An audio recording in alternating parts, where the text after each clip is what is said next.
কিন্তু আজ দুনিয়ার বুকে কিছু মানবরূপী শিয়াল আছে, তারা নারীদের অধিকারের নামে শুধু একটাই জিনিস দেখতে পেয়েছে, মুসলমান ইসলাম নারীকে বোরখা পরায়, ইসলাম নারীদেরকে পরাধীন করে রেখেছে। এই শিয়ালগুলোর আন্দোলন দেখে আমরা ঘাবড়ে গেলে হবে না, কেন শিয়াল তো চাইবে মুরগি যেন খাঁচার মধ্যে না থাকে, শিয়াল তো চাইবে মুরগি যেন ডোপের মধ্যে ভরা না থাকে, শিয়াল তো চাইবে মুরগির মালিক যেন মুরগিকে ছেড়ে রাখে, যদি না ছেড়ে রাখে শিয়ালের পেট ভরবে না। তাই মানুষের মধ্যে কিছু চরিত্রহীন মানবরূপী শিয়াল আছে, তারা তো চাইবে মহিলারা যেন ছোট ছোট কাপড় পরে উলঙ্গ হয়ে থাকে, তবেই তো আমরা তাদেরকে ভোগ করবো, নেশা মিটাবো।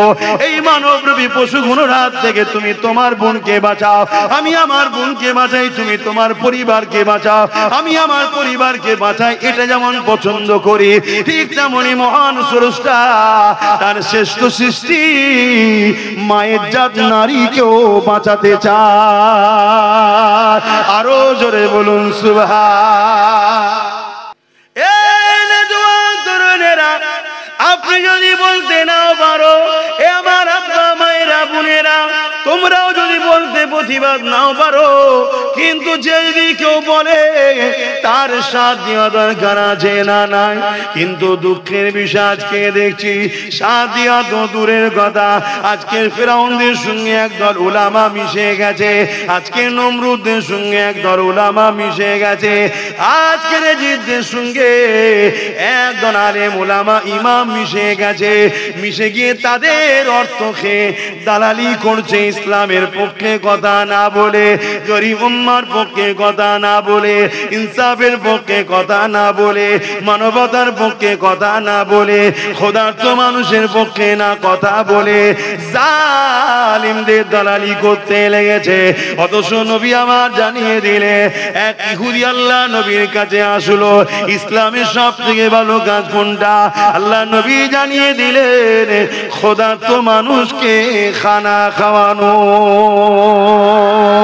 এ যুবকেরা, তরুণেরা, খোদার্থ মানুষকে খানা খাওয়ানো ইসলামের সব থেকে ভালো কাজ, কিন্তু আজ আমরা খোদার্থ মানুষকে খানা যারা দেয়নি, খোদার্থ মানুষের খানা যারা কেড়ে নিচ্ছে, খোদার্থ মানুষের রুজি রুটি যারা কেড়ে নিচ্ছে, খোদার্থ মানুষকে আরো যারা গরিব বানাতে চাইছে, তাদের পক্ষপাতিত্ব যদি করে, এই উলামা গুলোকে আল্লাহ নবীর ভাষাতে শাররুল উলামা বলা হয়, মন্দ উলামা বলা হয়। একদল উলামা সব থেকে আগে জান্নাতে যাবে, তাদেরকে খায়র উলামা বলা হয়। একদল উলামা সব থেকে আগে জাহান্নামে যাবে, যারা দুনিয়া ইলম অর্জন করেছে কিন্তু দুনিয়া জমিনে তাগুতি শক্তি দালালি করে জাহান্নামে সবার আগে যাবে। এই যুবকদের জানিয়ে দিয়ে যায়, এটা আজকে নতুন নিয়ম নয় গো। ইমামে হোসাইন পাক যখন জালিম অত্যাচারী এজিদের বিরোধী করেছিল, ওই সময় কারবালার মাঠেতে এজিদ বাহিনীরা ইমামে হোসাইন পাককে ঘিরে ফেললো। ইমামে হোসাইন পাক দাওয়াতে যাচ্ছিলেন, মাত্র 72 জন ছিল, কুফার দাওয়াতে যাচ্ছিল, কারবালার ময়দানে ঘিরে ফেললো। এই যে 25,000 সৈন্য কারবালার জমিনে এসেছিল, এই 25,000-এর মধ্যে 13,000 আলেম উলামা মুফতি ছিল। কত হাজার? কার দিকে? এই 13,000 আলেম উলামা মুফতি কার দিকে? জোরে বলছেন না কেন? জোরে বলো। তাহলে এজিদ কি আল্লাহর ওলি নাকি? কেন 13,000?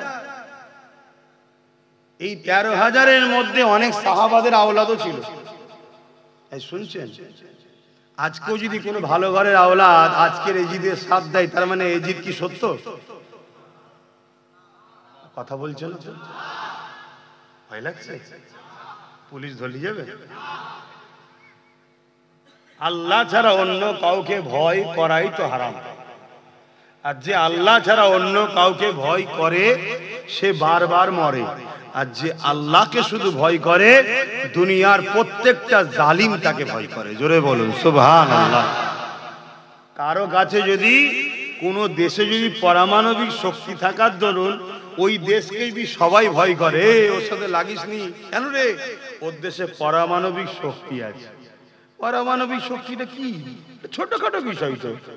আপনি বলবেন এটা দেশ চলে যাবে, তো কি হয়েছে? একটা দেশ চলে যেতে পারে একটা পারমাণবিক বোমার হামলায়, তাও বলছি ছোট বিষয়, ওটা কোনো ব্যাপারই নয়।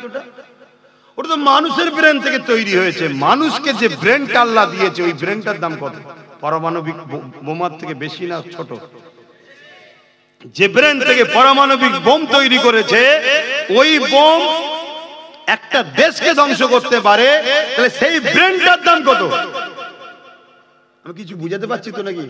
তাহলে ওই ব্রেনটা যিনি দিয়েছে, তিনার পাওয়ার কত? এক কথা বুঝে আসছে?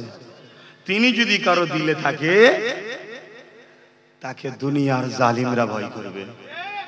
অতএব আল্লাহকে দিলে রাখো, ভয় আল্লাহকে খাও। কথা বুঝে আসছে? আজকে আকসার মুসলমানের হৃদয়ে জালিম, অত্যাচারী, স্বৈরাচারী, আজকের ফিরআউন, আজকের যারা নমরুদ, আজকের যারা সাদ্দাত, এই কেন্দ্র সরকারকে মুসলমান ভয় করে। ভুল বললাম? কেন কে ভয় করে? ভয় করলে কখনো বিজয় হয়? তোমাদের তো উচিত এই ফেরাউনের বিরুদ্ধে লড়াই করতে হবে, এই ফেরাউনকে মিটাতে হবে, এই নমরুদকে মিটাতে হবে। যে ফেরাউন, যে নমরুদ আজকে আমার মসজিদ, মাদ্রাসা, কবরস্থান, ঈদগাহ ওয়াকফ আইন করে শেষ করে দিতে চাইছে, এর বিরুদ্ধে লড়াই করতে হবে। আর তাকে আকসার মুসলমান ভয় খেয়ে বসে আছে। আরে তোকে পিলান মাবি ভয় খাওয়ানো হয়েছে, যদি তুই ভয় খেয়ে যাস তার মোকাবেলায় কখনো তুই নামবি না। কথা মাথায় ঢুকছে না? ঢোকে না? এটা তো ওদেরই চালারা প্রচার করছে, বিজেপিরই চালা, তারা প্রচার করছে তোর হৃদয়ে বিজেপির ভয় ঢুকাবার জন্য। আমার কথা বুঝছেন না? বোঝেন না? এই বাঘ মারতে যাবে কেউ? বলো বলো, বাঘ মারতে যাবে? আমাদের অন্তরে বাঘের ভয় ঢুকায় আছে। কি বাঘ খেলবে, বাঘ মেরে ফেলবে, বাঘ এই করবে। এই ভুল বলছি নাকি? ঠিক তেমনি আমাদের অন্তরে বিজেপির ভয়টা ঢুকানো হয়েছে।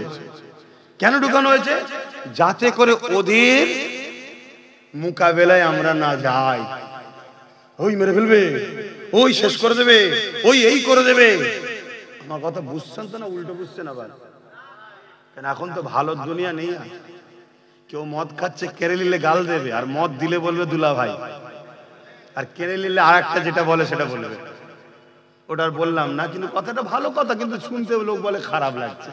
ওটাও তো আত্মীয়তা নাকি, বড় কুটুম যাকে বলা হয় রে বাবা, কিন্তু ওটা একটা চলতি ভাষায় কি বলে ডাকে জানে? ওটা বললে লোক বলে গাল দিচ্ছে 4 তারিখে। ওটা তো হাকিকাত।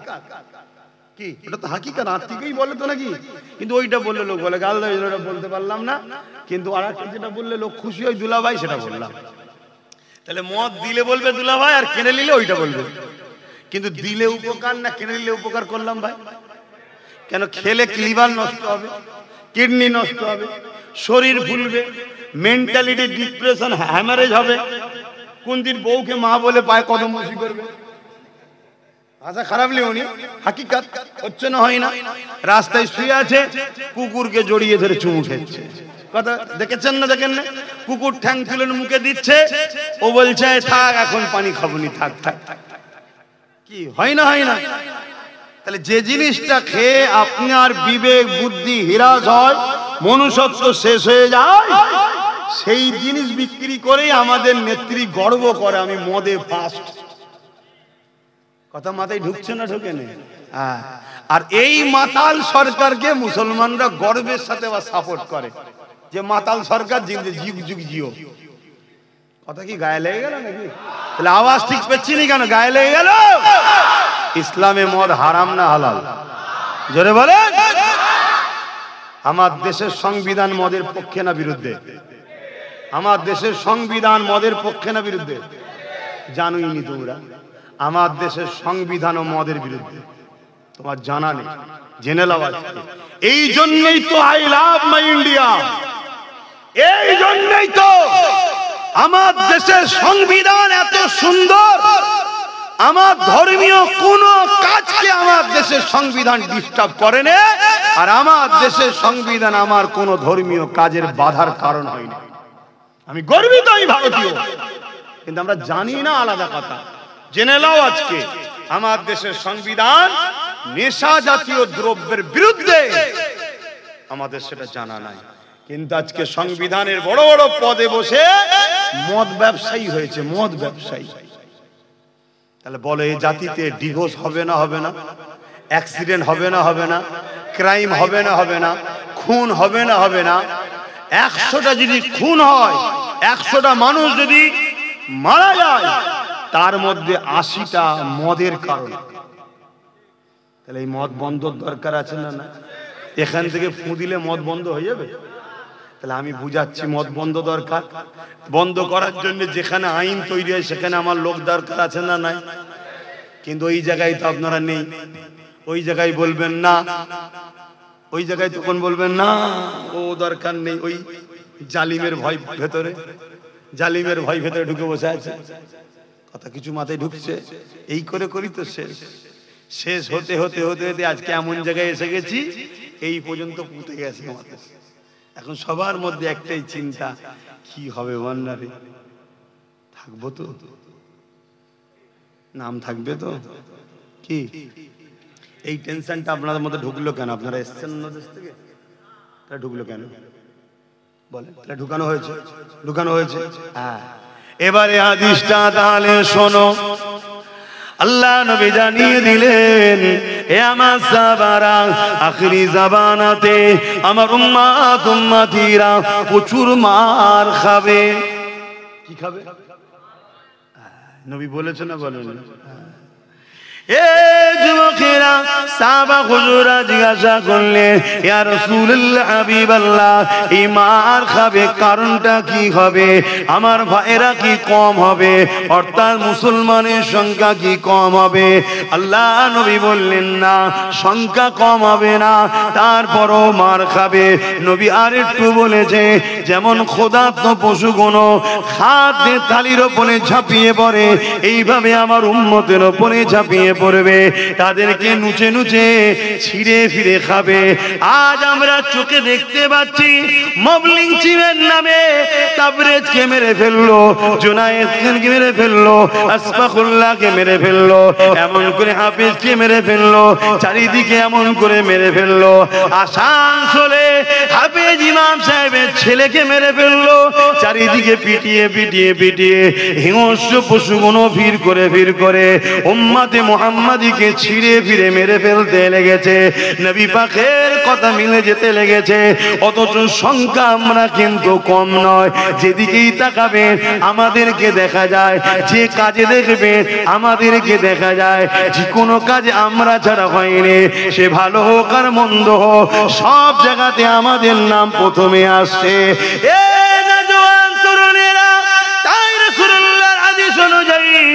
আজ আমরা সংখ্যা তো কম নয়, এরপরও মার খেতে আমরা শুরু করে দিয়েছি।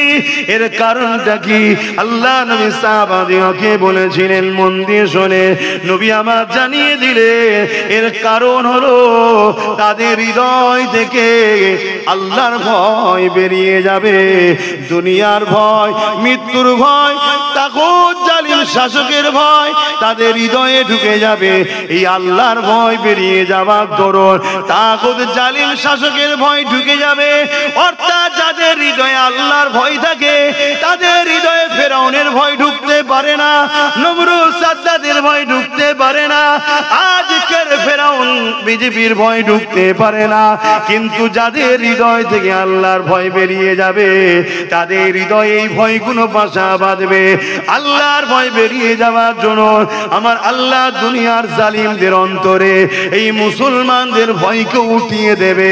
গত 50-100 বছর আগে যারা আমাদের দূরের গোড়ায় এসে দাঁড়িয়ে থাকতো, আমাদের কাছে পারমিশন নিয়ে ঘরে ঢুকতো, তারা আজকে দিন রাত মিডিয়াতে, দিন রাত রাত রাস্তাঘাটে আমাদেরকে কুকুর বিড়ালের মতো মারছেন, কারণ একটাই, আমাদের হৃদয় থেকে আল্লাহর ভয় বেরিয়ে গেছে। এই জালিমদের অন্তর থেকে আল্লাহ আমাদের ভয় বার করে দিয়েছে। তাই আজ আমরা বেউজ্জতি লাঞ্ছিত হচ্ছি। এই জায়গা থেকে উদ্ধার হবার একটাই রাস্তা, আল্লাহ ছাড়া দ্বিতীয় কাউকে ভয় করব না। আরো জোরে বলুন সুবহান।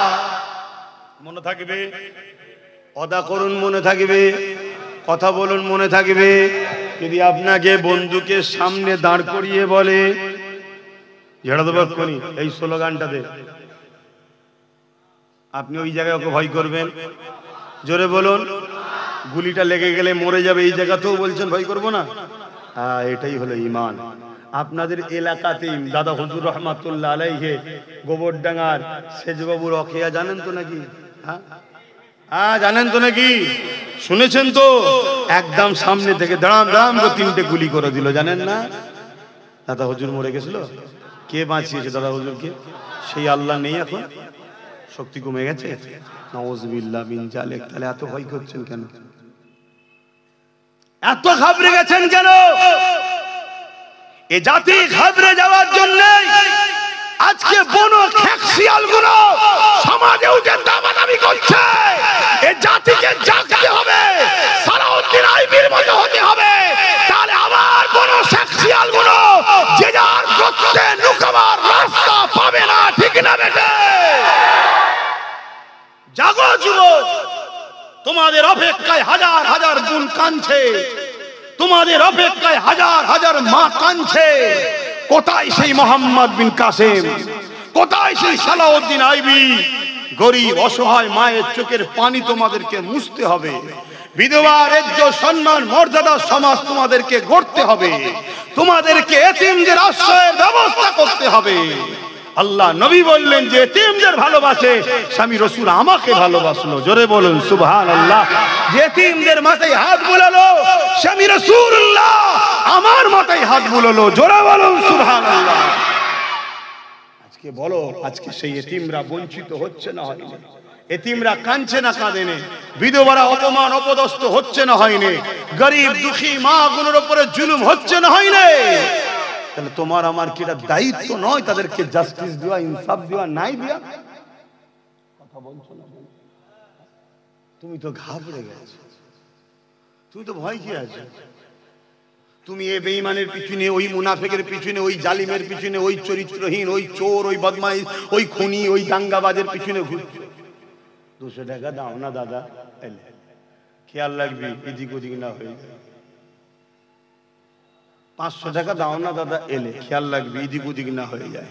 ঠিক সময় এসেছে তুমি লাঠি ছুটালে বেরিয়ে পড়েছো, তোমার ঘরের কমের ঘর ভাঙছো, এর মাথা ফাটা, চোর মাথা ফাটাচ্ছে। কি জন্যে? ওই ভিক্ষা যতদিন দিয়েছিল তাকে জিতাতে হবে বারে, শুনছে? আর সে তোমার ক্ষমতায় জিতে, তোমার ক্ষমতায় জিতে ক্ষমতায় বসে এবার গরিবের তেল ফল থেকে শুরু করে চাল থেকে শুরু করে কিচ্ছু বাদ দিচ্ছে না, সব চুরি করে ঝেড়ে খাচ্ছে। ও একা জাহান্নামে যাবে না তুমি আমি যাকে সাথ দিয়েছি আমরাও যাব? কথা কিছু মাথায় ঢুকছে? তাহলে বসো, তোমাদেরকে বাঁচাবার জন্য আমি কথা বলবো না বলবো না? কথা বলো। এবার এই কথা বলতে গেলে যারা এই কোয়ালিটির নেতা, চোর মার্কা, খুনি মার্কা, গুন্ডা মার্কা, প্রতারণা মার্কা, তাদের গায়ে লাগবে না লাগবে না? তারা আমার বিরুদ্ধে বলবে না বলবে? আর তারা কি ডাইরেক্ট তো বলে বাজার করতে পারবে না? তারা তো ডাইরেক্ট বলে আমার লিয়ারে আসতে পারছে না। না কেন? অনেক আল্লাহ উঁচুতে পেটিয়েছে আমাকে। কি উঁচুতে পেটিয়েছে না? পাঠায়নি। আরে নবীর গোলাম, নবীর গোলাম, নবীর গোলামের সম্মান তো অনেক উঁচুতে। তো এই লিয়েলে তো আসতে পারছে না লাইনে। ও তখন কি করছে? ও আরো কিছু লোককে টাকা দিচ্ছে, মলি সাহেব টাইপের। আব্বাসটাকে একটু সাইজ করতে হবে, ওর বিরুদ্ধে একটু বলো, ও সমাজকে শেষ করছে, ও বিজেপির দালালি করছে, একটু বুঝাও লোককে। শুনছেন না? শুনছেন? কথা কিছু মাথায় ঢুকছে? কেন এ কমকে বিজেপি বললি এ কম অজ্ঞান হয়ে যা, ভয় খেয়ে যায় না, খায় না? মানুষে মানুষকে ভয় করো। কিসের পাওয়ারের গরম তুমি দেখাচ্ছ? একটা ফুসকুড়ি দেবে, ফুসকুড়ি। ওই ফুসকুড়ি যারা মিটাতে পারে না, ফুসকুড়ির ট্রিটমেন্ট করতে সারাতে পারে না, ওই ফুসকুড়ি থেকে এমন বিমার হবে, ক্যান্সার হয়ে যাবে, ক্যান্সার থেকে কবরে জাহান্নামে চলে যাবে। শুনছেন না শোনেন না? তাকে দেখে তুমি ভয় করছো? তুমি তো ভয় আল্লাহকে করবে। ওয়ালিমান খাফা মাকাম রাব্বিহি জান্নাতান।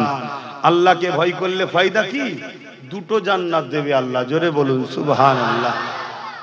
এ আমার অসুবিধা হচ্ছে, আব্বা অসুবিধা হচ্ছে, তাহলে আমি লাইন ঘুরিয়ে দিচ্ছি। বলুন বাবারা, বাবারা, বাবারা, সব ভালো, সব ভালো করে দেবো, কিন্তু মার খেতে হবে কবরে আমায়, আল্লাহ ধরবে।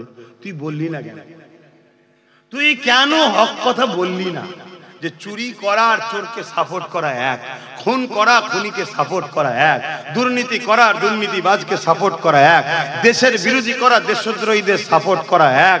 এখন কোন যদি পাকিস্তান থেকে সন্ত্রাস আপনার ঘরে এসে থাকে, আপনি যদি আশ্রয় দেন, বলুন সন্ত্রাস থেকে ধরে নিয়ে যাবে না আপনাকেও ধরে নিয়ে যাবে? আপনি তো সন্ত্রাস নয়, আপনি তো ভারতীয় না। তুই 7 দিলি রাখলি কেন? দেশের যদি নিজাম হতে পারে যে একটা অন্য দেশ, সেই দেশ থেকে যেটা একদিন আমাদেরই ছিল, নেতাদের জুতোর চোটে ভাগাভাগি হয়েছে। শুনছেন না শোনেন? নেতাদের নেতাগিরির জন্য ভাগাভাগি হয়েছে, জনগণের দোষ এখানে নেই। কথা বুঝে আসছে না? নাই তো সেই জায়গা থেকে কেউ যদি একজন এসে তোমার বাড়িতে ঢুকে পড়ে, আর তুমি যদি তাকে আশ্রয় দাও, তোমায় যদি বন্দি করে নিয়ে যাওয়া হয়, এটাই দুনিয়ার নিজাম তোমার জানা থাকে, তাহলে ইসলামের দুশ্মনকে তুমি যদি আশ্রয় দাও, তুমি কি ইসলামের দুশ্মনের সঙ্গে জাহান্নামে যাবে না? তোমায় ধরবে না আল্লাহ? এক কথা বলছো না তো? আরে বাবা, ফতোয়া জানার পরে হয়, ঘাবড়ে যাচ্ছ নাকি? অনেকে বলছে, আব্বাস সিদ্দিকী বলছে টিএমসি কে ভোট দিলে ঈমান চলে যাবে, বলছে তো নাকি? তোমাদের কাছে খবর আছে খবরটা? হ্যাঁ, আবার এর সাফাই দিতে গিয়ে অনেক দালাল বক্তা কি বলছে, তাহলে তো সবাই জাহান্নামে চলে গেছে। শুনছেন না শোনেন? কত বড় কিরা 2 নম্বর, চিন্তা করুন। হ্যাঁ, ফুটবল খেলা বোঝেন? ফুটবল খেলা বসিরহাটে আল্লামা রুহুল আমিন সাহেব হুজুর লিখেছে, বলবো ফতোয়া না থাকবে? শুনবেন? শোনার পরে ভুল করলে কিন্তু বিপি গোল হয়ে যাবে। বলবো না থাকবে? বসিরহাটের বড় মাওলানা আল্লামা রুহুল আমিন সাহেব লিখেছে, ফুটবল খেলা দেখতে গিয়ে কেউ যদি আনন্দে হাততালি দেয়, তার বিবি তালাক হয়ে যাবে। শুনছেন? এখানে মনে হয় 90% লোক ফুটবল খেলা দেখে হাততালি দিয়েছে, তাহলে কি বিবি তালাক? না, এইটাই তো বুঝতে পারলাম না, তালাক নয়। কিন্তু আজকে এই ফতোয়াটা জানার পরে কাল যদি হাততালি মেরে গেছে। কথা বুঝে আসছে না? শুনছেন তো নাকি? কেন হারামে আত্মা খুশি করলে, হারামে উৎসাহিত হলে সে ইমানদার থাকে না। আর যার ইমান নেই, ইমানদার নারীর সঙ্গে নেকা, বলবেন তো, থাকে না, কেটে যায়। এটা আমার ফতোয়া নয়, হুজুর দিয়েছে। শুনছেন তো? এই যে শুনে নিলেন, এতদিন দিয়েছেন, সমস্যা নেই, আপনার জানা নেই। জেনে ভুল করলে পাপ হয়। মদ খাওয়া হারাম, আপনারা জানেন তো নাকি? কিন্তু কেউ যদি জানে না মদ খাওয়া হারাম, সে যদি ডেলি 1 লিটার করে খায়, গুনাহ হবে না? গুনাহ হবে না তো? জানি না। শুনছেন তো নাকি? হ্যাঁ, রেকর্ড হচ্ছে। বলে যাচ্ছি, আমার আল্লাহ কারোর উপরে জুলুম করবে না। আমার আল্লাহ বলেছে, আমি যখন তোর কাছে হক কথা জানিয়ে দিয়েছি, জানার পরে তুই যদি অন্যায় করিস তখন ধরবো, জানিস না ধরবে না। এই পৃথিবীতে এমনও লোক আছে জঙ্গলে জঙ্গলে বসবাস করে, তাদের কাছে সভ্যতা বলে কিছু নেই। বর্তমান সমাজের এই আলো তাদের কাছে যায় না। তারা কিয়ামতের দিন তাদেরকে আল্লাহ ধরবে নাকি? নামাজ পড়েছিলিস, রোজা রেখেছিলিস, হজ করেছিলিস, হিসাব প্রশ্ন তাদেরকে করবে না, আমায় করবে। নামাজ পড়েছিস, রোজা রেখেছিস, কেন আমি জানে গেছি। আপনাকে করবে, হজ করেছিলিস, তাদেরকে তাহলে কি প্রশ্ন করবে? তাদেরকে একটাই প্রশ্ন করবে, কি? তোদেরকে আমি আকেল দিয়েছি, বিবেক দিয়েছি, বুদ্ধি দিয়েছি, মানুষ বানিয়েছি, তোদের কি ধারণা ছিল পৃথিবী কি এমনি এমনি হয়েছে, না কেউ একজন মালিক ছিল? তাদের মধ্যে থেকে যে বলবে হ্যাঁ কেউ একজন ছিল ভাবতাম, আল্লাহ তাকে বলবে যা জান্নাতে। জোরে বলুন সুবহানাল্লাহ। তাদের প্রশ্ন আর আমাদের প্রশ্ন এক হচ্ছে? এক কথা বুঝছেন না, বোঝেন না? তাহলে আজকে কোনো ব্যক্তি জানে না যে ফুটবল খেলা দেখে আনন্দ করে হাততালি দেওয়া যায় না, তার জন্য তো ফতোয়া নয়। জেনে যাওয়ার পরে কেউ যদি হাততালি দেয় তাহলে তার বিবি গোল হবে না? হবে না? কি রে পড়ে গেল? আমার কথা শুনছেন তো নাকি? আমার কথা বুঝছেন তো? তাহলে আজকে কেউ যদি আমার মসজিদের দুশমন না হয়, মসজিদের বিরোধী না বলে থাকে, শুনছেন, কোরআনের বিরুদ্ধে না বলে থাকে, তখন তার সাথে আপনি ব্যবসা করেছেন, কারবার করেছেন, লেনদেন করেছেন, রাজনীতি করেছেন, তখন প্রশ্ন তো এটা নয়। আর যদি পরবর্তীতে সে চেঞ্জ হয়ে যে বলে যে কোরআন মিটে যাবে, আমার উন্নতি মিটবে না, কোরআন শেষে আমার উন্নতি শেষ হবে না, তখন ফতোয়া তার জন্য বা শুরু হবে। এ কথা শুনছেন তো নাকি? আমার কথা বুঝতে পারছেন না? এই রাজ্যে কোন এক গভর্নমেন্ট দীর্ঘ বছর ছিল, যেই বলেছিল মাদ্রাসায় জঙ্গি তৈরি হয়, মুসলমান প্রতিবাদ করেছে না করে না? কেন করেছিল? তুই এবার ভুল লাইনে গাড়ি চালাচ্ছিস, তোর ড্রাইভিং আর মানা যাবে না। তো এতদিন তুই ছিলিস আলাদা লাইনে, রুজি রুটির ব্যাপারে দিবি কি না দিবি জনগণ বুঝে নেবে। যখনই তুই আমার ধর্মে আঘাত দিলি, তার মানে তুই আজকে বা নতুন তুই রাস্তা ভুল করছিস, তোর ড্রাইভিং আর চলবে, এটা বলা দরকার আছে না নাই? আর একটু খুলে বলছি, স্পেনের ইতিহাস জানেন কি জানি না, স্পেনে 800 বছর মুসলমান রাজত্ব করেছে। বলুন আলহামদুলিল্লাহ। কত বছর? 800 বছর। সেই স্পেনে যদি আজকে আপনি যান, যত বড় বড় সিনেমা হল, অফিস, আদালত দেখতে পাবেন, ওগুলো অ্যাকচুয়ালি হয় মসজিদ নাই মাদ্রাসা। এখন সেগুলো কি হয়ে গেছে? সিনেমা হল হয়ে গেছে, থিয়েটার হল হয়ে গেছে। কথা বুঝে আসছে না? অফিস আদালত হয়ে গেছে। কেন? সেখানে ইসলামকে তারা, মুসলমানকে তারা শেষ করে দিয়েছে। কি করে শেষ করলো ভাই? কি করে শেষ করলো? একটু বলবো না থাকবে? একটু জানা দরকার আছে। কিন্তু প্রথমে এই কথাটা বলে নি। তাহলে আজকে যে মসজিদ, অফিস দেখছেন স্পেনে, ওটা এক সময় মসজিদ ছিল। আজকে যে থিয়েটার হল দেখছেন, ওটা এক সময় মাদ্রাসা ছিল। এখন আপনি গিয়ে আরে এটা মাদ্রাসা রে, দান করবেন নাকি? আমার কথা বুঝতে পারছেন না? এখন দান করবেন? কেন করবেন না? কেন? মাদ্রাসা ছিল এক সময়, এখন তার মাদ্রাসা নেই। কথা মাথায় ঢুকছে না? ঢোকে না? তাহলে যে একটা সময় আমার কোরআনের বিরুদ্ধে কথা বলেনি, আমার মাদ্রাসার বিরুদ্ধে কথা বলেনি, বলেছিল উপরন্তু মসজিদ মাদ্রাসা মুসলিম কওমের, সর্বধর্মের মানুষের সাথে সাথে মুসলমানদের বিকাশ করব, তখন মসলা ছিল আলাদা। যখন কেউ বলে দেবে কোরআন দিনের বিরুদ্ধে, তখন কি মাসলা এক হবে না আলাদা হবে? কথা বুঝতে পারছেন তো?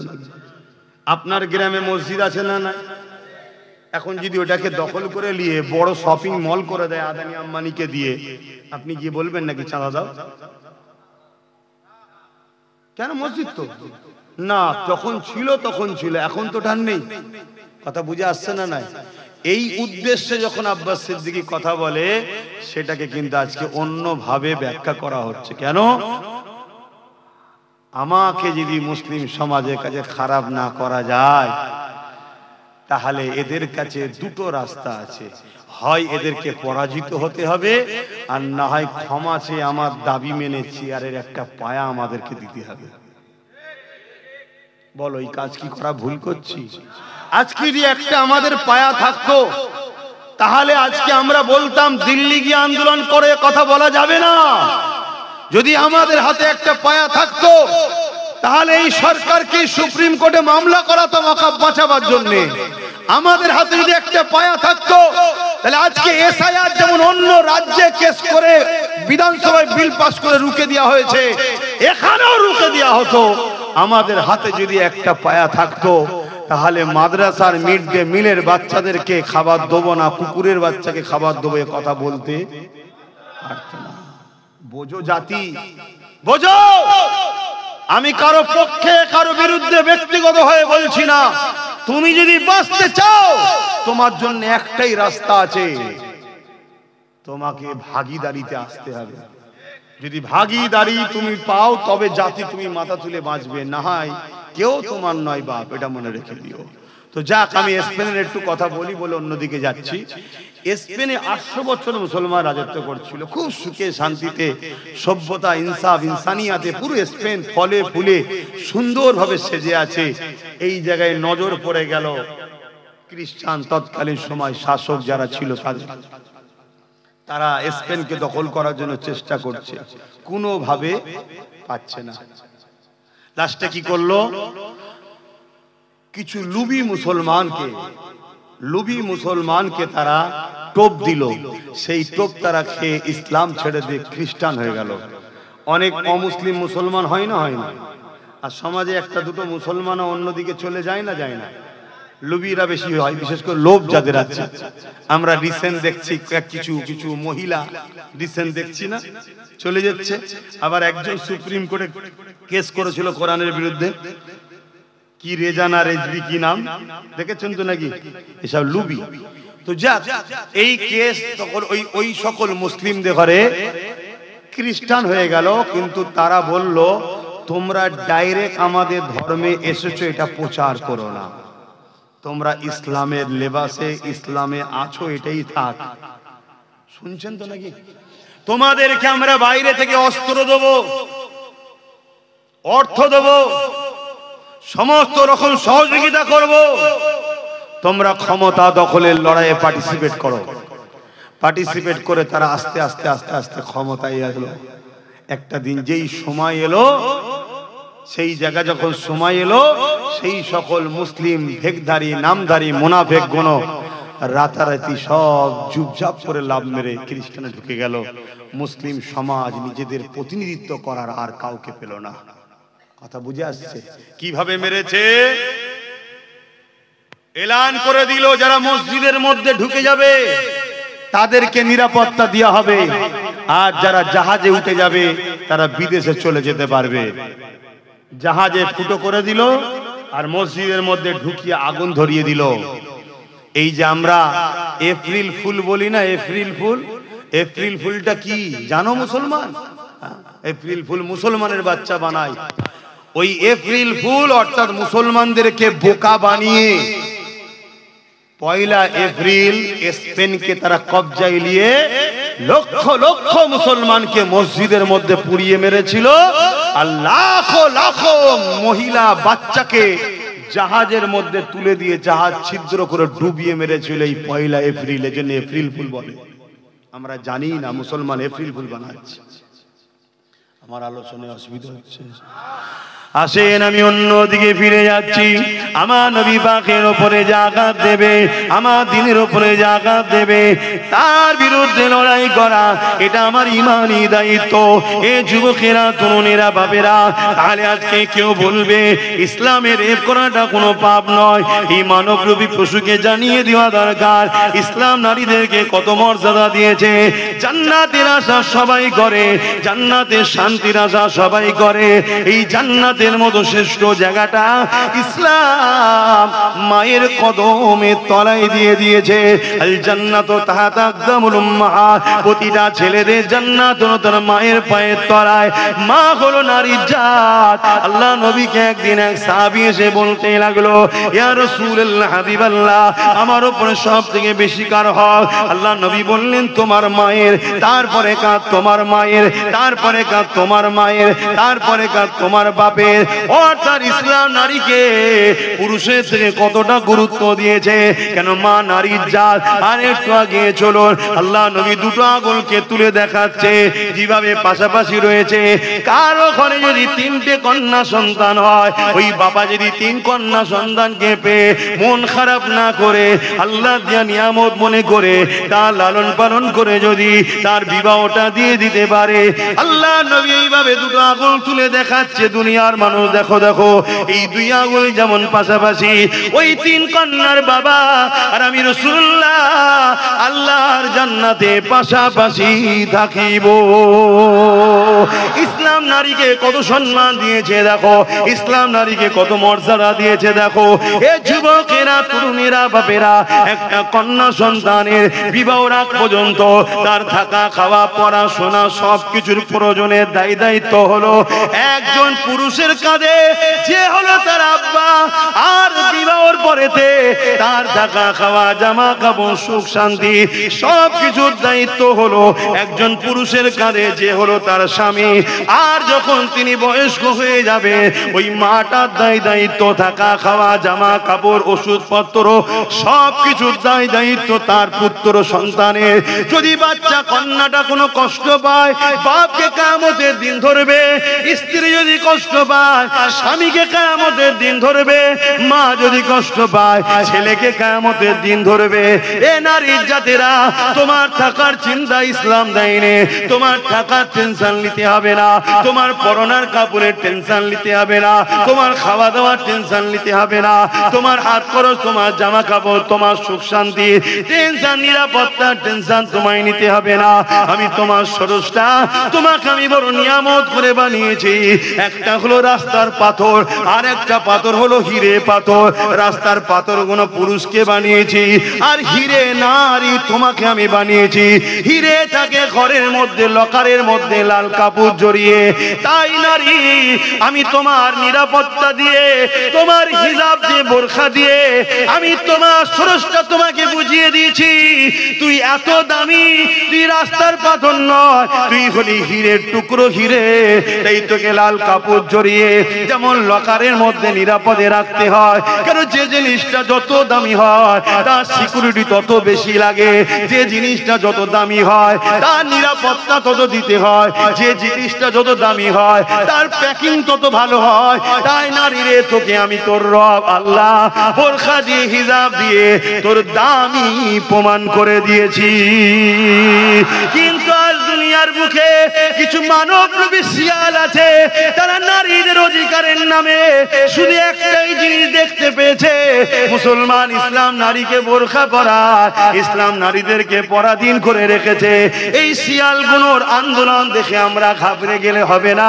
কেন শিয়াল তো চাইবে মুরগি যেন খাঁচার মধ্যে না থাকে, শিয়াল তো চাইবে মুরগি যেন ডোপের মধ্যে ভরা না থাকে, শিয়াল তো চাইবে মুরগির মালিক যেন মুরগিকে ছেড়ে রাখে। যদি না ছেড়ে রাখে শিয়ালের পেট ভরবে না। তাই মানুষের মধ্যে কিছু চরিত্রহীন মানবরূপী শিয়াল আছে, তারা তো চাইবে মহিলারা যেন ছোট ছোট কাপড় পরে উলঙ্গ হয়ে থাকে, তবেই তো আমরা তাদেরকে ভোগ করবো, নেশা মিটাবো। এই মানবরূপী পশুগুলোর হাত থেকে তুমি তোমার বোনকে বাঁচাও, আমি আমার বোনকে বাঁচাই, তুমি তোমার পরিবারকে বাঁচাও, আমি আমার পরিবারকে বাঁচাই। এটা যেমন পছন্দ করি, ঠিক তেমনি মহান স্রষ্টা তার শ্রেষ্ঠ সৃষ্টি মায়ের জাত নারীকেও বাঁচাতে চায়। আরো জোরে বলুন সুবহান।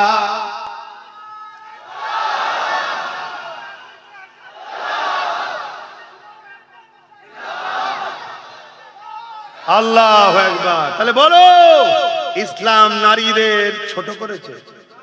আওয়াজ দিয়ে বলো, ইসলাম নারীকে অপমান করেছে। কিন্তু আমি চ্যালেঞ্জ করছি এই সকল মানবরূপী পশুকে, আসো, ইসলাম নারীকে যে সম্মান, যে মর্যাদা, যে হাতৃত্ব, যে ভালোবাসা দিয়েছে, তোমরা যারা ইসলামের বিরোধী করো, তোমার খদ্দের, তোমার দোকানে কি আছে ইসলাম সম্বন্ধে নিয়ে আসো, নারী সম্বন্ধে নিয়ে আসো। শুনছেন না? তাহলে ইসলামের মোকাবেলায় এরা যখন পারছে না, তখন এদের হাতে রাজ পাওয়ার আছে, দাঁড়িয়ে বলে দিল ইসলামে নাকি রেপ করা পাপ নাই। কেন? ও বেঈমান, ও জালিম, ও মানবরূপী পশু জানে যে আমি যাই বলি বাংলায় দিদি আমায় ধরবে না, আমি তো দিদিরই লোক। এই কথা বুঝছেন না? বলি আপনাদের কষ্ট হচ্ছে নাকি? এখানে কেউ আছে নাকি আল্লাহ থেকে মমতা আগে? তো ও তো জানে যে দিদির পুলিশ আমায় ধরবে না, কারণ আমি তো দিদির লোক। আমি যখন আজানের বিরুদ্ধে কেস করেছিলাম তখন আমি দিদির দলে গেছিলাম, মোল্লার আমাকে ভোটও দিয়েছে। দিয়েছে না দেয়নি? ও আগে আজানের কেস করেছিল, জানেন, আজানের বিরুদ্ধে। এক কথা বলছেন, তখন মমতার দলে ছিল, তখন মুসলমান ওকে ভোট দিয়েছে না দেয়নি? যে মুসলমান তার আজানের বিরুদ্ধে কেস করাকে ভোট দেয়, সেই কোয়ালিটির লোকগুলো ইসলামের বিরুদ্ধে কথা বলবে না? বলবে না। তাহলে দোষটা ওদের দিবার আগে আমাদেরও আছে না? নাই। শুধরে যাও, আল্লাহর পক্ষ থেকে মার আসবে, আল্লাহর পক্ষ থেকে মার আসবে। যেমন একটা অলরেডি ভয়ঙ্কর মার শুরু হয়ে গেছে, তোমরা জানো কি জানি না, কি বলো তো?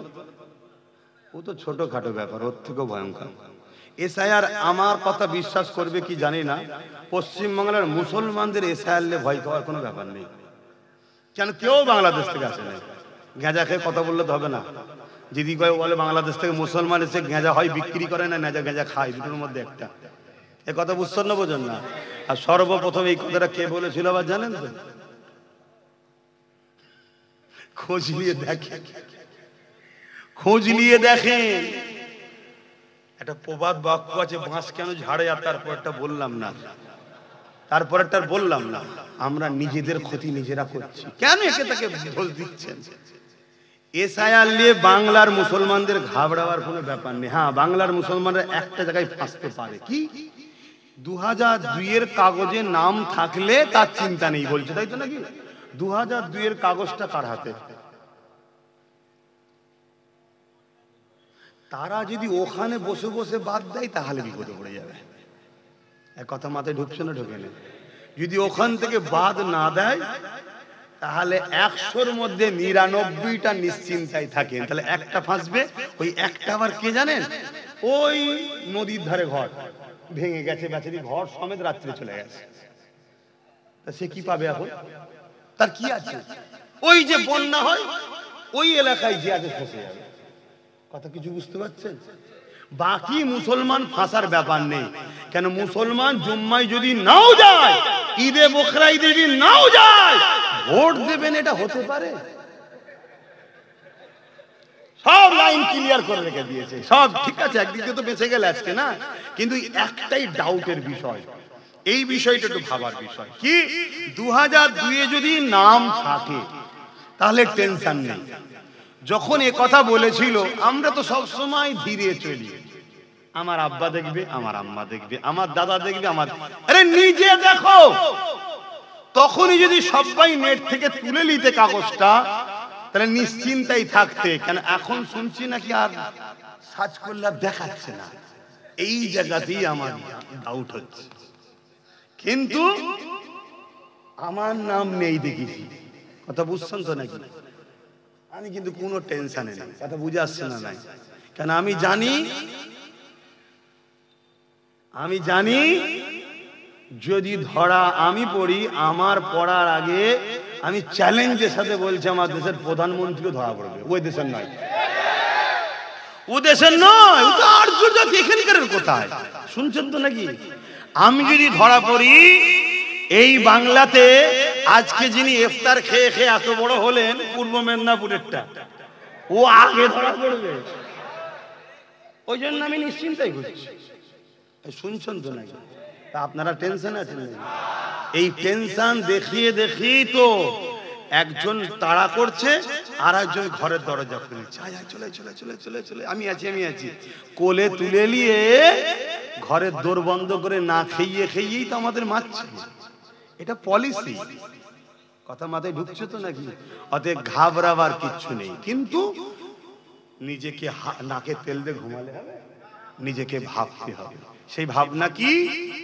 নিজেদের যা কাগজপত্র আছে সেগুলো একটু দেখুন, ঘাটাঘাটি করুন। তবে হিটলারের একটা কথা বলবো, হিটলার বলেছে, দেখাচ্ছে সমাজে সব কি, মানুষকে এত জ্বালাও, এত পেরেশানে রাখো, মানুষ যেন মনে করে আমি বেঁচে আছি, এটাই যথেষ্ট। যেদিন থেকে দেশের মাথায় মোদি বসেছে, পুরো দেশবাসীকে এত জ্বালাচ্ছে। জ্বালাচ্ছে না জ্বালাইনি? কথা বলেন, জ্বালাচ্ছে না জ্বালাইনি? কখনো নোটবন্দি, কখনো টাকা চেঞ্জ, কি বলে লিঙ্ক করো, কি এ লাইনে ও লাইনে, এ লাইনে ও লাইনে, এ কাগজ ও কাগজ, পেরেশান করে রেখেছে। কেন করছে জানেন? আমরা এই দিকে পেরেশান আছি আর ও ওইদিকে দেশকে বিক্রি করছে। তবে এইটুকু আপনাদেরকে বলে যেতে পারি, এতে কিন্তু খুশি হয়ে বলছি না, দুঃখের সাথেই বলছে, যারা স্বপ্ন দেখেছিল, যাদেরকে স্বপ্ন দেখানো হয়েছিল, এই বাড়িটা তোর, ওই জমিটা তোর, কি স্বপ্ন দেখেছেন না? দেখেন, একটু হ্যাঁ কি না বলবেন। আমাদের কিছু ভাই আছে যারা এরকম স্বপ্ন দেখে ফেলেছিল যে মোল্লাদের সব তেড়িয়ে দেওয়া হবে, এই জমিটা আমি লোব, ওই ঘরটা আমি লোব, ওই বাড়িটা আমি লোব। তারা কিন্তু সব থেকে বেশি ফাঁসবে। কথা কিছু মাথায় ঢুকছে?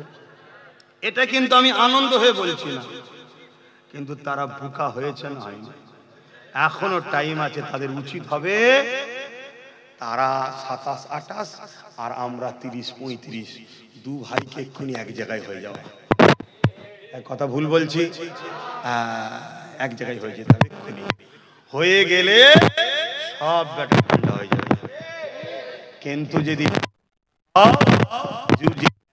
না হও, মনে রেখে দিও ভাইরা, একটু খোঁজ খবর লাও আসামে কি হয়েছে, একটু খোঁজ খবর লাও বিহারে কি হয়েছে।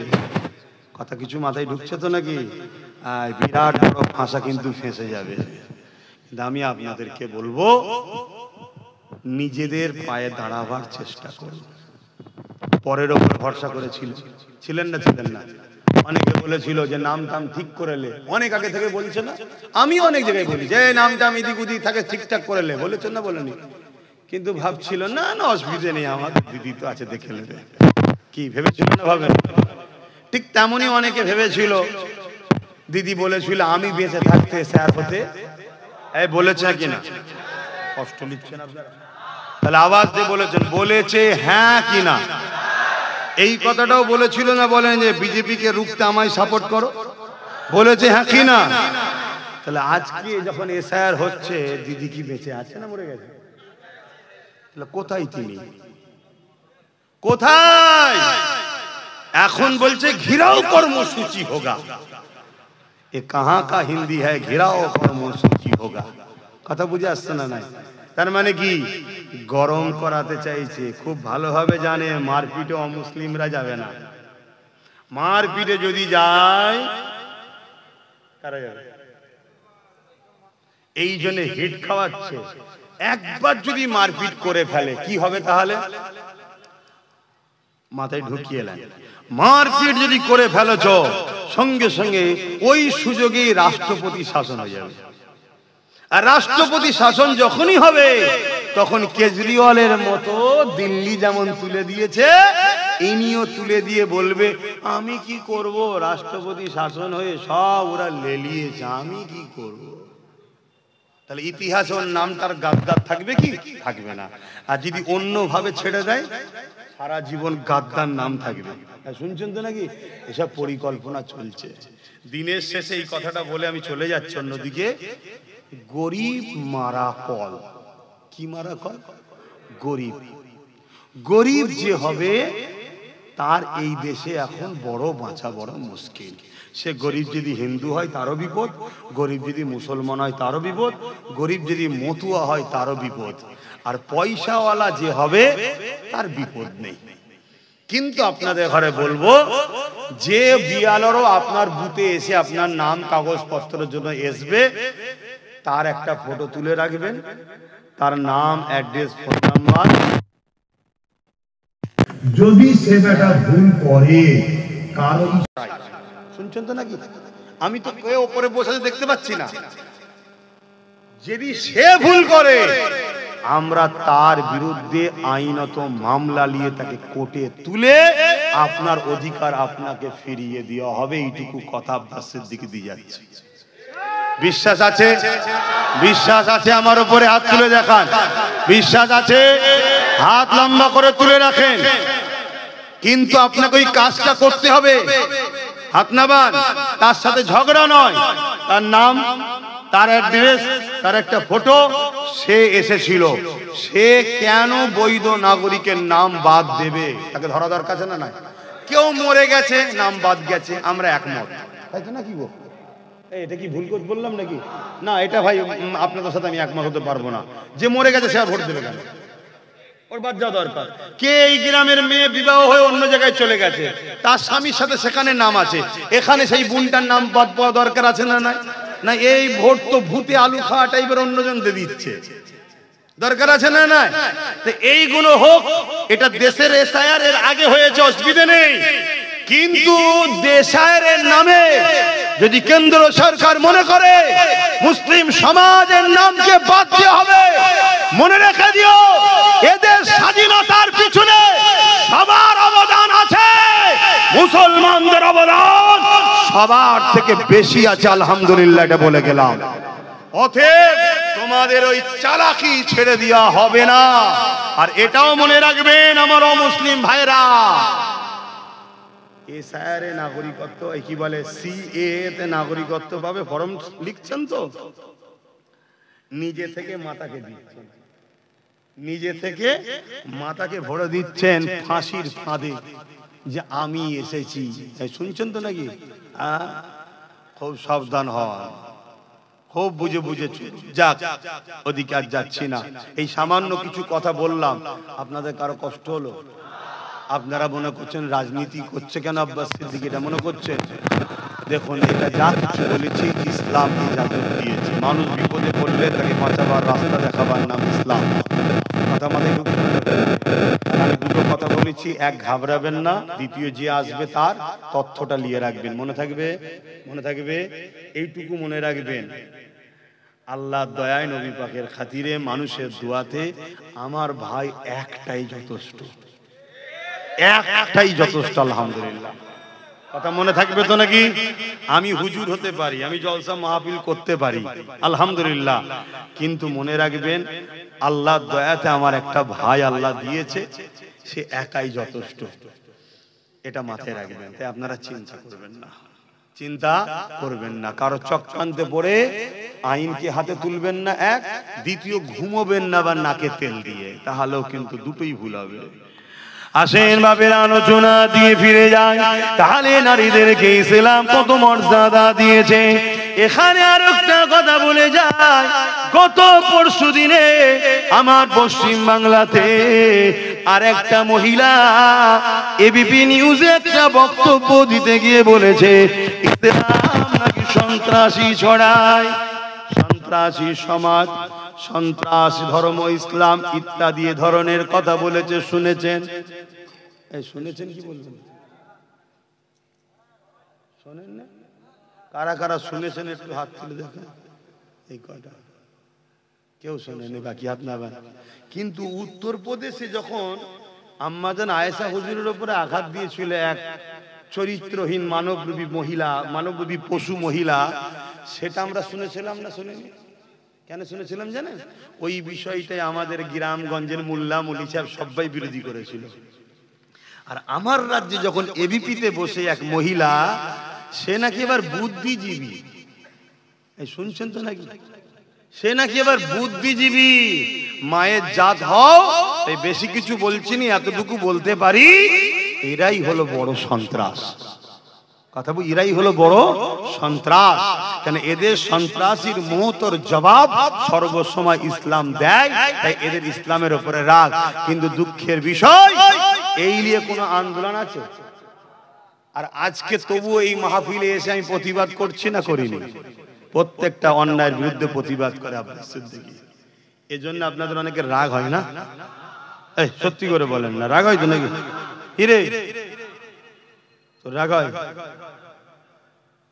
তাহলে কত বড় কথা বলছে, ইসলাম নাকি সন্ত্রাস। তাহলে আমরা সবাই সন্ত্রাস দল মানি, স্বতন্ত্র ধর্ম মানি? পশ্চিম বাংলায় এবিপি নিউজে বসে বলছে, তাহলে কোথায় যাচ্ছি আমরা? আর এরা এত বড় বড় কথা বলার সাহস পায় কি করে?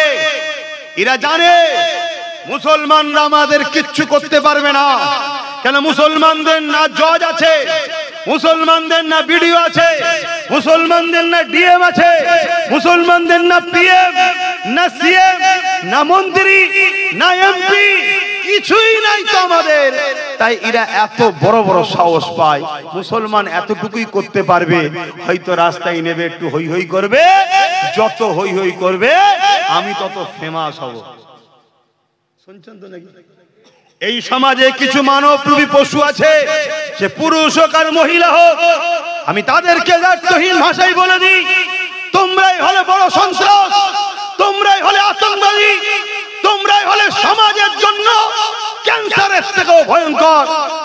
হ্যাঁ, মুসলমান হয়তো তারা আন্দোলন করবে, তাদের হয়তো নেতা মন্ত্রী নয়, তাদের হয়তো ডিএম পিএম নাই, কিন্তু মনে রেখে দিও পশ্চিম বাংলায় মুসলমান ছাড়া কারোর রাজনীতির তকদিরও তৈরি হয় না। অতএব আগামী দিন আমাদের উপরে, ইসলামের উপরে যে আঘাত বারবার হচ্ছে, এই আঘাত দেখে দেখে আমরা শিক্ষা অর্জন করছি। আগামী দিন আমরাও তাদেরকে জবাব দেব। গণতান্ত্রিক প্রক্রিয়ায় যারা আমার ইসলামের গায়ে দাগ লাগাচ্ছে, কোরআনের গায়ে দাগ লাগাচ্ছে, তাদেরকে আমরা জবাব দেব, হ্যাঁ কি না? হাত তুলে আল্লাহকে সাক্ষী রেখে বলুন, জবাব দেব, হ্যাঁ কি না? আজ আমি আপনাদেরকে বলবো, হাত নামান, আমি আপনাদেরকে বলবো, আল্লাহর কাছে মুখ দেখাতে হবে, মরতে আপনাকে হবে। দুনিয়াদারি করুন, ব্যবসা করুন, কারবার করুন, রাজনীতি করুন, হিন্দু হোক আর অমুসলিম হোক আর মুসলিম হোক, যার সাথে খুশি করুন, কিন্তু তার সাথে ততক্ষণ পর্যন্ত করা যাবে যতক্ষণ সে আপনার দ্বীনের বিরুদ্ধে না যাবে, কোরআনের বিরুদ্ধে না যাবে।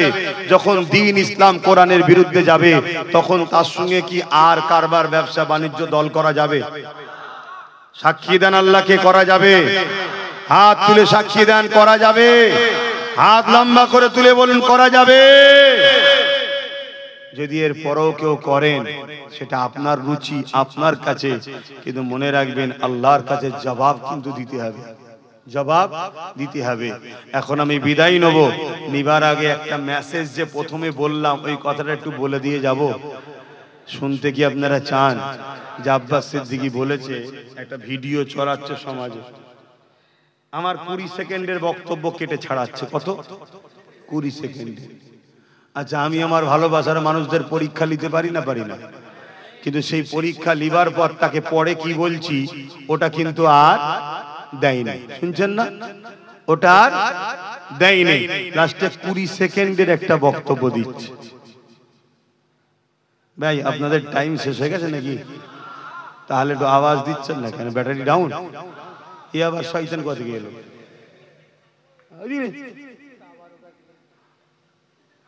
ও তাবারুক রয়েছে ভাই, তাহলে এতগুলো লোককে তাবারুক দিতে দেরি হবে, তার কথা বলে লাভ নেই। চলেন সংক্ষেপ করে দিই। ইয়া নবী সালাম, ইয়া রাসূল, ইয়া হাবিব। কত পুকারে!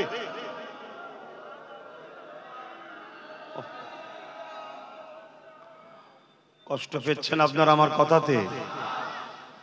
সাক্ষী দেন জবান খুলে, আমি কি ইসলামের জন্য লড়ছি না নিজের জন্য? জোরে বলেন। তাহলে ইসলামের যারা বিরোধী করবে তাদের বিরুদ্ধে তো কথা বলতেই লাগে নাকি? আপনার অন্তরে যদি যাররা পরিমাণ ঈমান থাকে, আপনি নিজের ক্ষতি করলেও হয়তো করে ফেলতে পারেন, আল্লাহ মাফ করুক আমাকে আপনাকে, কিন্তু ইসলামের ক্ষতি করতে চান কেউ? কি গো ভাই, ইসলামের ক্ষতি করতে চান? এতগুলো মানুষের জবানের কথা এরকম না। ইসলামের ক্ষতি করতে চান? ইসলামের ক্ষতি করতে চান? তাহলে আমি জানতে চাইছি, খুব ভালো করে শুনবেন। একটা কথা আমি বলেছিলাম যে কেন্দ্র সরকার ক্ষমতার জোরে সংখ্যাগরিষ্ঠতা দেখিয়ে সংবিধান বিরোধী 2025 ওয়াকাফ কালা কানুন তৈরি করেছে। যে কানুন দ্বারা এরা মসজিদকে মিটাতে চাইছে, শুনছেন? যে কানুন দ্বারা এরা মাদ্রাসাকে মিটাতে চাইছে, যে কানুন দ্বারা এরা কবরের স্থান মিটিয়ে দিতে চাইছে, মুসলিমদের ধর্মীয় বিশ্বাস, আমাদের কেউ মারা গেলে আমরা কবরস্থ করি, এরা চাইছে কবর দিলে হবে না, মানুষকে পোড়াতে হবে। আপনারা বলুন, আপনার মাকে কি আগামী দিন পোড়াবেন আপনারা? আপনাদের বাপকে আগামী দিন পোড়াতে চাইছেন আপনারা? কিন্তু কেন্দ্র সরকার সংখ্যাগরিষ্ঠতার জোর দেখিয়ে তারা আজকে আইন পাশ করে মুসলমানদের 29 লক্ষ বিঘে সম্পদকে দখল করে নেওয়ার একটা ষড়যন্ত্র চালাচ্ছে। এই যে ষড়যন্ত্র কেন্দ্র সরকার করছে, এটা নাই না অন্যায়? এই অন্যায়ের বিরুদ্ধে আল্লাহ রাসূলের হাদিস অন্যায় দেখলে হাত দিয়ে রোখো। যদি হাতে ক্ষমতা না থাকে মুখ দিয়ে প্রতিবাদ করো। যদি মুখে প্রতিবাদ করার ক্ষমতা না থাকে অন্তর থেকে ঘৃণা করো। শুনছেন? তাহলে কেন্দ্র সরকার যে আইনটা করছে এটা শুধু আমাদের ব্যক্তিগত ক্ষতি নয়, আমার ধর্মের ঐতিহ্য। 1400 বছরের কেরলের মসজিদ, 1300 বছরের গুজরাটের মসজিদ, 700 বছরের মালদার আদিনার মসজিদ, এইভাবে ভারতবর্ষ জুড়ে হাজার হাজার বছর যে মুসলমান আছে, এই মুসলমানদের ঐতিহ্যকে মিটিয়ে দেওয়ার জন্য, মুসলমানদের পেহচান মসজিদ, মাদ্রাসা, কবরস্থান, ঈদগাহ, খানকাকে মিটিয়ে দেওয়ার জন্য কেন্দ্র সরকার সংখ্যাগরিষ্ঠতার জোর দেখিয়ে যে ওয়াকফ কালা কানুন তৈরি করেছে। একদিকে ইসলাম বিরোধী আইন, অপরদিকে সংবিধান বিরোধী আইন। রাসূলের হাদিস অনুযায়ী একজন ধর্ম প্রচারক হিসেবে মুসলিম সম্প্রদায়ের কাছে আমি জানতে চেয়েছিলাম, রাসূল বলছেন অন্যায় দেখলে হাত দিয়ে রাখো। কেন্দ্র সরকারের আইনটা যখন অন্যায়, এই অন্যায়ের বিরুদ্ধে আমাদেরকে হাত দিয়ে রুকা দরকার আছে না নাই? যদি হাতে ক্ষমতা না থাকে, রাসূল বলছে মুখ দিয়ে প্রতিবাদ করো। তাহলে কেন্দ্র সরকারের এই ওয়াকফ কালা কানুনের বিরুদ্ধে মুখ দিয়ে প্রতিবাদ করা দরকার আছে না নাই? যদি মুখ দিয়ে প্রতিবাদ করতে নাও পারি, আল্লাহ রাসূল বললেন কমসে কম তুমি যদি দুর্বল হও অন্তর থেকে ঘৃণা করো। তাহলে কেন্দ্র সরকারের এই কালা কানুনের বিরুদ্ধে কেউ যদি মুখ দিয়ে হাতে প্রতিবাদ না করতে পারে, মুখ দিয়ে প্রতিবাদ না করতে পারে, কমসে কম অন্তর দিয়ে ঘৃণা করা দরকার আছে না নাই? কিন্তু অন্তর দিয়ে ঘৃণা করলো না, হাত দিয়ে রুখলো না, মুখ দিয়ে প্রতিবাদ করলো না। কোন মুসলমান যদি কেন্দ্র সরকারের ভোট দিয়ে তাকে সাপোর্ট করে, সে কি মসজিদ মাদ্রাসার দুশ্মন হবে না হবে না? আওয়াজ দিয়ে বলুন। তাহলে যে মসজিদ মাদ্রাসার দুশ্মন হয়, মসজিদ মাদ্রাসার দুশ্মনকারীকে শক্তিশালী করে। রাসূলের হাদিস অনুযায়ী যে অন্যায়কে সাপোর্ট করে তার ঈমান থাকে না। তাহলে এই রকম একটা বড় অন্যায়কে সাপোর্ট করলে ঈমান থাকবে? এইটা আব্বাস সিদ্দিকী বলেছিল, সেইটাকে কেটে বাদ দিয়ে দিয়েছে। দিবার পরে একটা কথা বলেছি কি, যদি এমন কাউকে দেখেন কেন্দ্র সরকারের বিরোধী করব, আর সে যদি বলে বিরোধী করা যাবে না, বিরোধী করলে সব থেকে বড় দুশ্মন আমি হব, তাহলে সে কি মসজিদ মাদ্রাসার দুশ্মন নয়? কথা বলুন, জোরে বলুন, দুশ্মন নয়? হ্যাঁ, জোরে বলুন, দুশ্মন নয়? তাহলে মসজিদ মাদ্রাসার দুশ্মন বিজেপির বিরুদ্ধে আমি আন্দোলন করব, আর আপনি বলবেন আন্দোলন করলে সব থেকে বড় দুশ্মন আমি হব, তাহলে তাকে কি সাপোর্ট করা যাবে?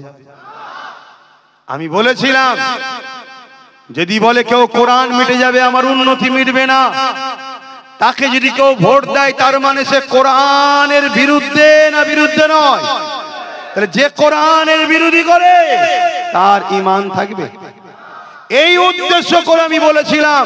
কিন্তু এইটা বলার পরে আরো একটা কথা বলেছিলাম, যদি তোমাদের মনে হয় তাহলে রাজ্য সরকারকে বলো কোরআন শেষ হয়ে যাবে, বলাটা ভুল হয়েছে, ক্ষমা চেয়ে নিতে। দিল্লি যাও, বলাটা আমার বলা ভুল হয়েছে, ক্ষমা চেয়ে নিতে। তাহলে আলাদা প্রশ্ন হতো, ঠিক না বে ঠিক গো? আপনারা কি বলছেন, একমত তো নাকি? আরো একটা কথা জিজ্ঞেস করছি, ফেরাউন কি আল্লাহ ছিল? নমরুদ? আজকে কেউ যদি আল্লাহ দাবি করে তাকে আল্লাহ বলা যাবে? ফেরাউনকে সাপোর্ট করা মানে তাকে আল্লাহ বলে মেনে লিবা, নমরুদকে সাপোর্ট মানে তারই আল্লাহ দাবিটা মেনে লিবা। আজকে কেউ যদি আল্লাহ দাবি করে তাকে সাপোর্ট মানে কি তাকে মেনে লিয়া নয়? কথা বলুন, কথা বলুন। আপনারা নিশ্চয়ই জানেন হাওড়া জেলার নির্মল মাঝি মমতাকে আল্লাহ বলেছে, দেখেছেন না দেখেন না? তাহলে এইটা কি ঠিক বলেছে? মমতা ব্যানার্জি এই বিষয়ে কোনো রিয়াকশন দিয়েছে? তার মানে উনিও ভেতরে ভেতরে চাইছে যে আমিও ফেরাউন আজকে হব। তাহলে একে ভোট দেওয়া যাবে? আওয়াজ দিয়ে বলুন, যাবে? আমার সাথে কারা একমত হাত তুলে দেখান, হাত তুলে সাক্ষী দেবেন আল্লাহকে। হাত সত্য তো? একটু ডায়ে বাঁয়ে দেখেলেন আমাদের মধ্যে কেউ মুনাফিক নেই তো? কেউ হাত তুলতে বাকি আছে কি দেখেলেন? কেউ হাত তুলতে বাকি আছে কি দেখেলেন? হাত না বান। কিন্তু এই সব বলার পরও আমি বলছি, এই সব বলার পরও সেদিন বলেছি, আজও বলছি, যদি রাজ্য সরকার মনে করে যে গুণ আমার ভুল হয়েছে, ক্ষমা চেয়ে নেওয়া দরকার আছে না? না। তাহলে যতগুলো মোল্লা মলি সাহেব রাজ্য সরকারের দালালি করছো, তোমরা সবাই মিলে মমতাকে যে বুঝাও না যে তুমি যা বলেছো ও সব ফতোয়ায় গন্ডগোল হয়ে গেছে, তুমি এক কাজ করো, তুমি একটা বাইট দিয়ে বলে দাও, আরে ওগুলো আমার মিস্টেক হয়ে গেছে, আমি ক্ষমা চাইছি, তোরা আমায় কিছু মনে করিস নি। তাহলে আমার এর বিরুদ্ধে বলার আর থাকবে ভাই? জোরে বলে, তাহলে ওর বিরুদ্ধে বলবো। কথা বুঝছেন না? বোঝেন না? এবারে অন্য কোনো জায়গায় গিয়ে আমার পছন্দ অপছন্দ আলাদা জিনিস, কিন্তু ধর্মসভায় এসে এসব কথা বলবো না। ঠিক না বে? ঠিক গো। আর ধর্মসভায় এসে তুমি আল্লাহ দাবি করবে বা তোমায় কেউ আল্লাহ বলবে, তুমি মজা নেবে, আর তুমি বলবে কোরআন শেষ হয়ে যাব, তুমি বলবে দিল্লি চলে যাও। আরে বিজেপি তো আমাদের প্রকাশ্য দুশ্মন, তুমি তো বন্ধু সেজে দুশ্মন। ওই দুশ্মনকে চিনা যাচ্ছে, ওই দুশ্মনকে চিনা যায়। তাই প্রত্যেকটা মুসলিম জাতির ঘরে ছেলে ওকে ঘৃণা করে, ওকে ধিক্কার জানায়। আর তুমি মুসলমানের কাঁধে বন্দুক রেখে ওর ভয় দেখিয়ে বারবার তুমি ক্ষমতার আসনে বসতে চাইছো। মুসলমানদের শিক্ষা, স্বাস্থ্য, কর্মসংস্থান, রুজি রুটির কোনো কিছু দিচ্ছ না, তারপরও মুসলমান ওর ভয়ে তোমাকে সাপোর্ট করে। কিন্তু তুমি নাগপুরকে খুশি করার জন্য আজকে ও বিজেপি শাসিত রাজ্যে যা করছে, তুমি বাংলায় সেই কাজ করা শুরু করেছো। তাই আর মেনে লিবা, আর মেনে লিবা। আর এই কথা যখন বলছি, কিছু দালাল বক্তা আছে, তারা একটা বুজুর্গ বয়স্ক লোকের 10 বছর আগেকারের বক্তব্য মাইকে দিয়ে শোনাচ্ছে। দেখো, উনি মুরব্বি বলছে এই, ইনি বলছে এই। 10 বছর আগে বলেছিল নাকি কোরআন শেষ হয়ে যাবে? এই 10 বছর আগে বলেছিল দিল্লি চলে যাও? 10 বছর আগে কি আল্লাহ বলেছিল? 10 বছর আগে বলেছিল প্রসাদ গুলো রেশনের মাধ্যমে বাড়ি বাড়ি দিয়ে খাওয়াবো? এই রেশন খেলে, প্রসাদ খেলে ইমান থাকে? তাহলে এ ইচ্ছা করে আমাদের বেঈমান বানাচ্ছে না বানায়নি? এই নিয়ে কোনো উলামারা প্রতিবাদ করে? কিন্তু আমার প্রতিবাদ করছে। তাহলে বলো বুকে হাত দিয়ে, আব্বাস সিদ্দিকী তোমাদের দুশমন, তোমাদের ঈমান লুটছে, তোমাদের ক্ষতি করছে। যদি ক্ষতি করে আল্লাহর জাত পাকের কসম করে বলছে আমার থেকে সরে যাও।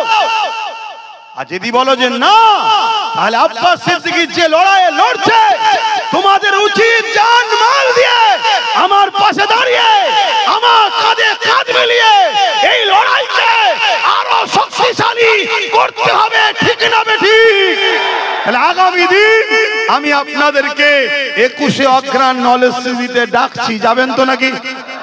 নাটের পয়সা খরচ করে যাবেন তো নাকি? কারা খুশি মনে যেতে ইচ্ছুক হাত তুলবেন, আমি জোর করছি না। যাবেন তো নাকি? 21শে অগ্রহায়ণ যাবেন যখন গাড়িটা বেশিক্ষণ, হাত নাবান, কাশিটা বেশিক্ষণ সময় নিয়ে যাবেন।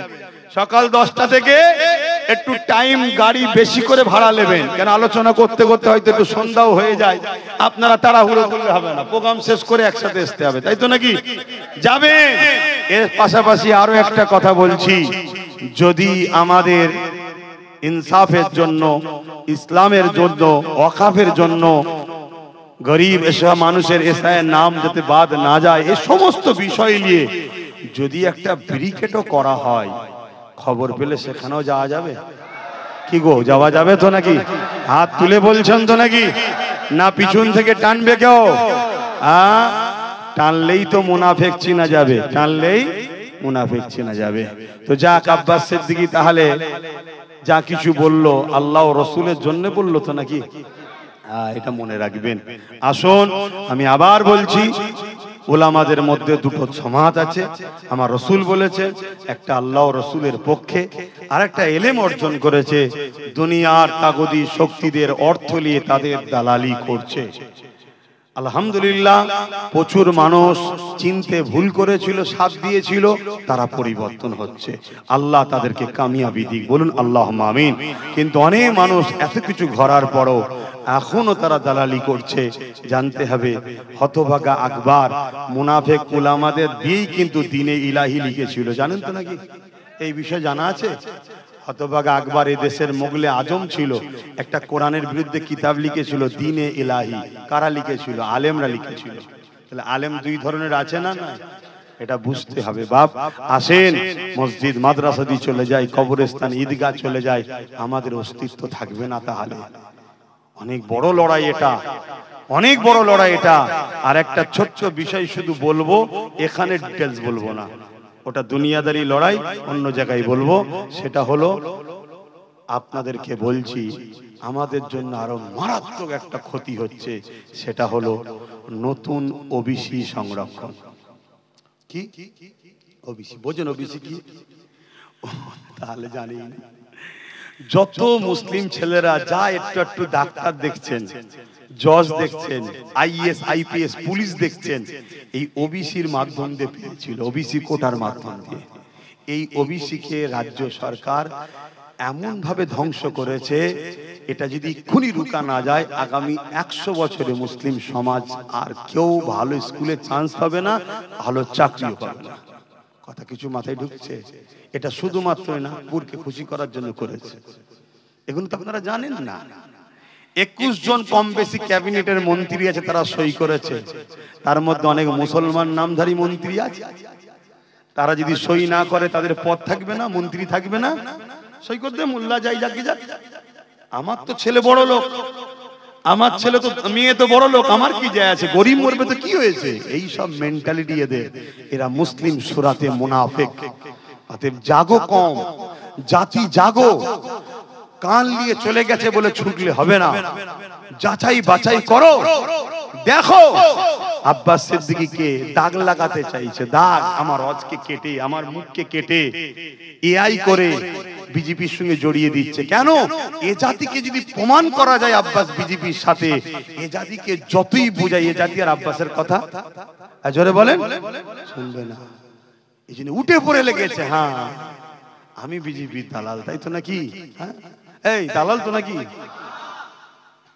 এ রাজ্যে এসআইআর মিলেমিশে যারা করছে তারা দালাল নয়, যারা 1998 হাত ধরে তৈরি হচ্ছে তারা দালাল নয়, আমি দালাল।